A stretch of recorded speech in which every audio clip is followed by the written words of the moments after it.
현재 검찰과 이 민주당 이재명이 이 선거법 위반 사건에서 김문기 처장 그리고 이재명 둘이 골프를 쳤는지를 두고 현재 공방을 벌이고 있죠. 지난 2021년 12월 달에 그 SBS 방송 나가서 난 김문기 처장 모른다. 그리고 골프 친 사진 조작된 거다. 함께 사진 찍은 거지만 조작한 거지요. 라고 말했습니다. 이재명이 실제로 이런 발언 영상도 있죠. 그런데 유동규 본부장의 폭로와 그 김문기 처장의 유족분들의 이러한 폭로로 인해서 밝혀졌습니다. 이재명이 성남시장 시절이던 2015년 이재명은 호주로 출장을 가서 김문기, 유동규 이 두 사람과 함께 골프를 쳤다는 거죠. 그런데 이재명이 김문기 처장을 몰랐다고 수차례 말한 것에 대해서 검찰은요, 공직선거법상 허위사실 공표에 해당한다고 보고 이를 기소한 겁니다. 이제 와서 한다는 소리가 뭐냐면요.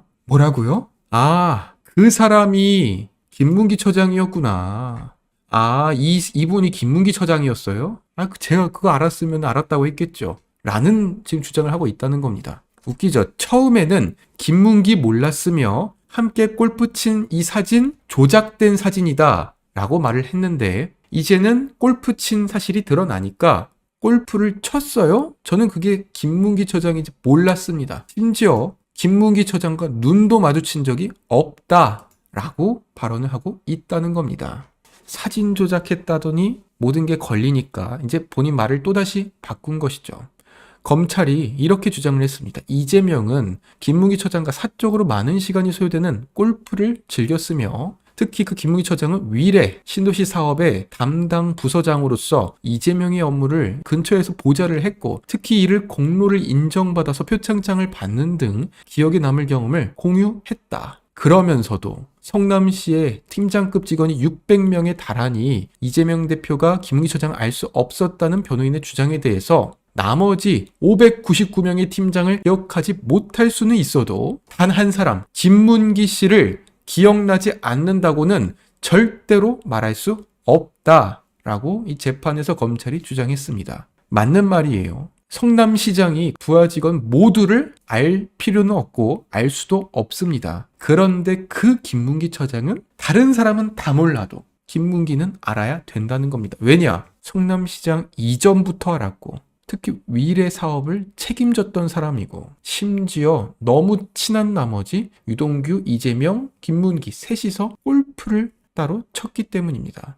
이러니까 그 이재명 변호인 측이 뭐라 그러냐면요. 아니 우리가 언제 골프를 치지 않았다고 말했습니까? 같이 친 사람이 김문기였는지에 대해서 정확하게 기억을 못한 것이죠. 아, 그렇네요. 이제는 이해가 됩니다. 그러니까 이재명 대표가 골프를 쳤다라는 사진이 조작됐다라고 말을 했지만 그렇게 말을 했던 이유는 분명히 본인은 김문기라는 사람을 모르고 김문기라는 사람과 골프를 친 적이 없다라고 생각해서 이 사진이 조작됐다라고 말을 했던 건데 알고 봤더니 그때 호주에서 같이 카트를 끌고 골프를 즐겼던 사람이 김문기 처장이었구나. 그것 좀 진정의 말씀 좀 해주시지. 골프를 같이 친 건 맞는데요. 정확하게 기억을 못했고요. 그리고 이 영상 한번 보시겠어요? 여기 보시면은 김문기 처장과 제가 이렇게 같이 움직이는데요. 저희 둘은 단 한 번도 눈을 마주치지 않고 있습니다.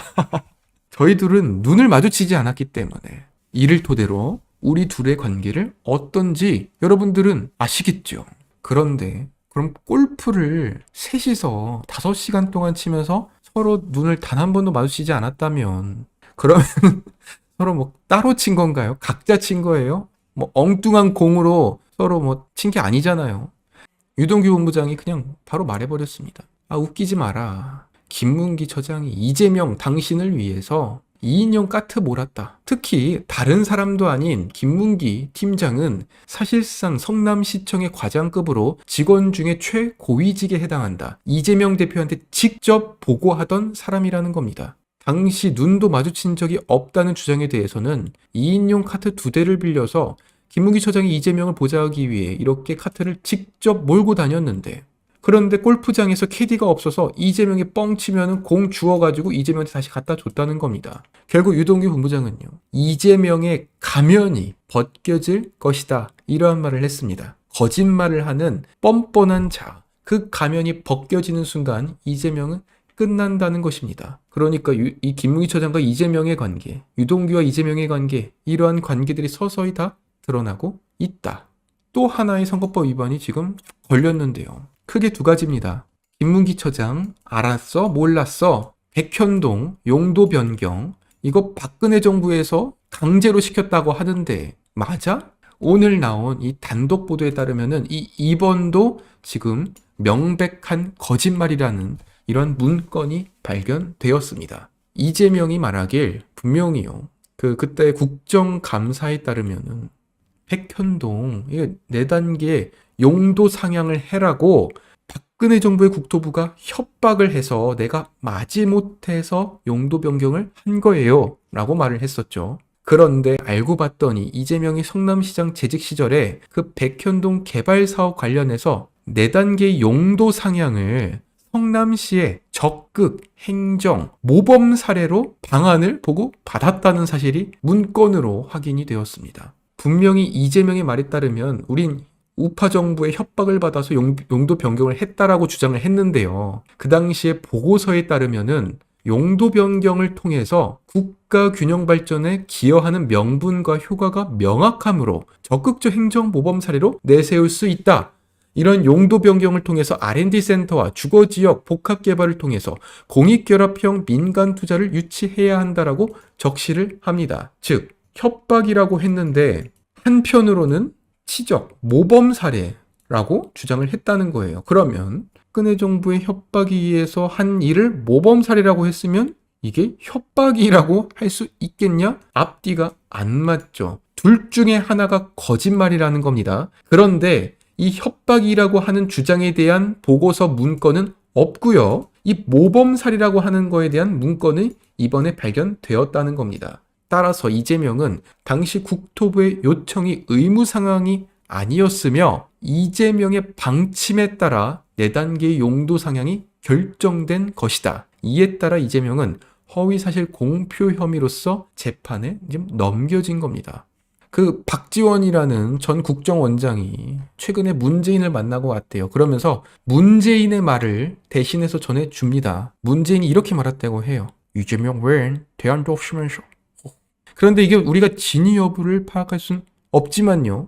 그렇다고 해서 이 박지원 원장이 거짓말을 하지 않았다는 전제 하에 적어도 이 문재인이라는 사람도 지금 이재명 말고는 민주당에 대선 후보급이 없다는 겁니다. 민주당에선 이낙연도 대체제, 대안으로서 생각하지 않는다.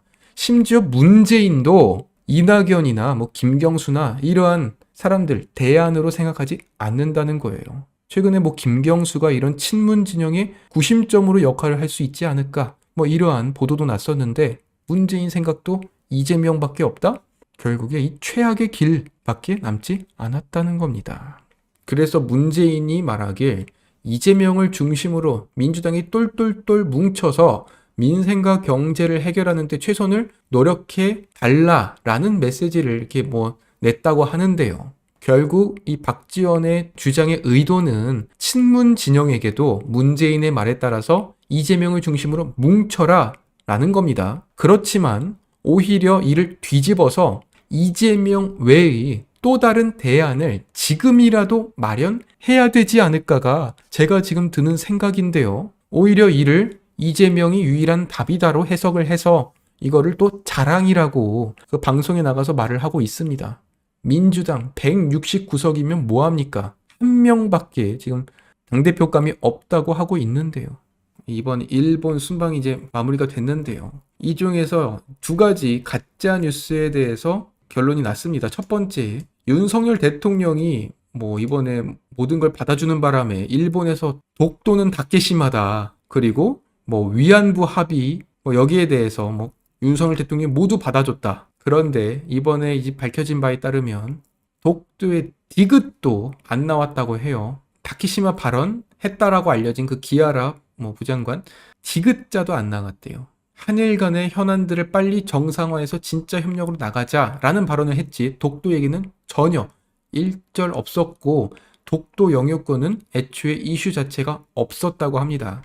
KBS에서도 탁현민의 그런 주장과 함께 그 당시에 그 앵커 아나운서가 윤석열 대통령이 일장기에다가 경례를 했습니다. 이러한 일장기에만 절을 했습니다. 해설을 했던 그 KBS가 뒤늦게서야 공식 사과를 했습니다. 그렇지만 이미 이러한 그 KBS 앵커의 발언과 함께 가짜 뉴스가 커뮤니티를 통해서 쫙 퍼진 거예요. 결국 이번에는 KBS가 한 건 했네요. 지난번엔 MBC가 했고 이번에는 KBS가 한 건을 했다는 겁니다. 모두 이제 사과를 했습니다. 그러면서 오늘 윤석열 대통령이 김대중 오부치 공동선언의 정신을 강조하겠다라고 발언을 했습니다. 이거 정말로 정무적으로서 아주 최고의 판단입니다.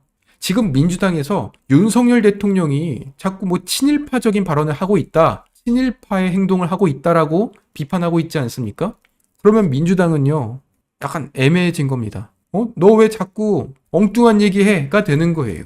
지금 윤석열 대통령은 25년 전 김대중의 그 정신을 계승하는 거다. 그러니 민주당 입장에선 때릴래야 때릴 수가 없으니 엉뚱하게 뭐 이걸로 계속 비판하고 있는 겁니다. 제가 볼 때는 어느 정도 이러한 전략적인 의도가 있다라고 판단이 되는데요. 이런 김대중 오부치 정신을 먼저 이 서문에다 때려 박고선 거기에 더 추가적으로 현실적인 이런 대안까지 논의를 해가면서 이제는 지소미아, 어저께 이제 제가 열변을 토하던 그 지소미아도 이제 원상태로 복귀가 되었고, 우리 대한민국의 반도체 산업에서 규제를 받던 그런 화이트리스트 배제와 함께 세 가지의 품목에 대한 이런 반도체 수출 규제도 모두 이제는 5년 만에 정상태가 되면서 비정상의 정상화로 조금씩 돌아가고 있겠다. 이런 이제 생각이 들었습니다.